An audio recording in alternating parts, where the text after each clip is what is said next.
सभी को नमस्कार। दोस्तों, आज की वीडियो में हम एक मॉडल आंसर आपके सामने लिखेंगे और ये हमेशा हमेशा आपकी डिमांड रहती है कि कैसे हम आंसर राइटिंग करें। तो आज एथिक्स का एक मॉडल आंसर देखेंगे और आपके सामने मैं लिखूंगा कैसे क्वेश्चन को तोड़ना होता है। और सबसे अच्छी बात है, इसमें टाइमिंग की ध्यान रखेंगे कि इसमें 7 मिनट हमें चाहिए लिखने के लिए, ज़्यादा टाइम इसमें लगा नहीं सकते। तो कोशिश करेंगे कि आज कितने मिनट में हम इस क्वेश्चन को लिख पाते हैं, ठीक है। और एक एक बिंदुओं पर आप ध्यान रखना क्वेश्चन लिखते समय।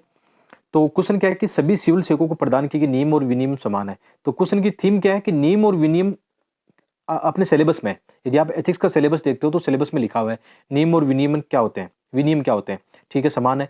फिर भी प्रदर्शन में अंतर है। यानी एक एक चीज देखो ना कि कोई भी सिविल सेवक होता है, उनके लिए जो भी रूल एंड रेगुलेशन बने हुए हैं वो सबके लिए समान होते हैं, लेकिन उनके प्रदर्शन में अंतर कैसे आता है। इसका मतलब उस व्यक्ति या जो सिविल सेवक है उसकी पर्सनैलिटी ऐसी है, उसकी अभिवृत्ति कैसी है, उस पर डिपेंड करता है, ठीक है। सकारात्मक सोच वाले अधिकारी नियमों विनियमों के मामले के पक्ष में व्याख्या करने और सफलता प्राप्त करने में समर्थ होते हैं। देखो, सीधी सी बात है कि रूल एंड रेगुलेशन तो बनाए गए हैं, कोई भी जैसे योजना लागू करनी होती है या उसका क्रियान्वयन करना होता है तो उसके अकॉर्डिंग उसके रूल और विनियम होते हैं। ये डिपेंड करता है उस सिविल सेवक पर कि कैसा उसका व्यक्तित्व है, कैसा उसकी नेतृत्व क्षमता है, और जो परिणाम आएंगे उनके इसी व्यक्तित्व पर निर्भर करेंगे। जबकि कई बार ये देखने को मिलता है कि नकारात्मक सोच वाले अधिकारी के मामले के खिलाफ समान नियमों विनियमों की व्याख्या करके लक्ष्य प्राप्त करने में असमर्थ होते हैं। उदाहरण से समझाना है, देखो बहुत ही स्पष्ट है, बहुत ही सिंपल है। आपने देखा होगा, कई बार सुना होगा कि सरकारी तंत्र किस प्रकार से काम करता है और किस प्रकार से उसमें परिणाम सामने आते हैं। तो बहुत ही दोनों पक्ष में लिखना है, पॉजिटिव और नेगेटिव दोनों पक्ष के अच्छे एग्जाम्पल आपके पास होने चाहिए, ठीक है। अब हम कोशिश करते हैं कि इसको किस हिसाब से लिखें। और क्वेश्चन लिखने की स्टाइल में याद रखना, मैं हमेशा बताता हूँ आपको, 3 चीजें ध्यान में रखना: इंट्रोडक्शन पार्ट, बॉडी पार्ट और कंक्लूजन पार्ट। इंट्रोडक्शन में क्या करना है वो हमेशा आप ध्यान रखना, क्वेश्चन की डिमांड क्या है उसके हिसाब से आपको इंट्रोडक्शन लिखना है। इसके अलावा जैसे जब भी बेस्ट आंसर आपको लिखना होता है तो आपके पास कंटेंट भी अच्छा होना चाहिए। जैसे इसमें उदाहरण बहुत ज़्यादा पूछे गए तो अच्छे एग्जाम्पल आपके पास होने चाहिए। जैसे अच्छे ग्रेड जो थिंकर है उनके एग्जाम्पल होने चाहिए, या आपके सामने ये लाइव क्वेश्चन जो आंसर है वो शुरू करेंगे और सामने टाइम रखा हुआ है ताकि आपको ये पता रहे कि मैं क्या लिख रहा हूँ और कितनी जल्दी इसको पूरा कर रहा हूँ, ठीक है। आप ये टाइमिंग देख सकते हो, यहाँ पे आप शुरू करने वाला हूँ, ठीक है। सबसे पहले इंट्रोडक्शन शुरू करेंगे।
7.5 मिनट लग गए और ये देखो टाइमर को ऑफ करते हैं और 7.5 मिनट लगे हैं, क्योंकि आजकल आंसर राइटिंग की प्रैक्टिस रेगुलर मेरी भी नहीं है, तो निश्चित रूप से इसका प्रभाव पड़ता है। लेकिन लिखें, और जब भी हम मेंस लिखते हैं, मेंस के एग्ज़ाम से पहले इतनी ज़्यादा आंसर राइटिंग प्रैक्टिस करते हैं, इतने क्वेश्चनों का अभ्यास करते हैं कि उसमें अच्छे से आंसर राइटिंग कर सकते हैं।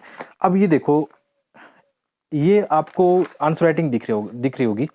हो सकता है आप में से बहुत सारे एस्पिरेंट को ये लगे कि यार राइटिंग गंदी है, लेकिन एक बात मैं दावे के साथ कह सकता हूँ, चाहे घर पे बैठ के किसी की भी राइटिंग कितनी अच्छी क्यों ना हो, लेकिन जब वहाँ 3 घंटे में आप 20 क्वेश्चन करते हो, यदि आप ऐसी राइटिंग में लिख पाते हो, यार ऐसी राइटिंग ही रहती है। और जब हम नोट्स बनाते हैं तो वो सुंदर अक्षरों में बनते हैं, अलग मॉडल आंसर बनते हैं, वो अलग से बनते हैं, लेकिन जब क्वेश्चन लिखते हैं, बेस्ट प्रैक्टिस करते हैं, तो यही तरीका होता है।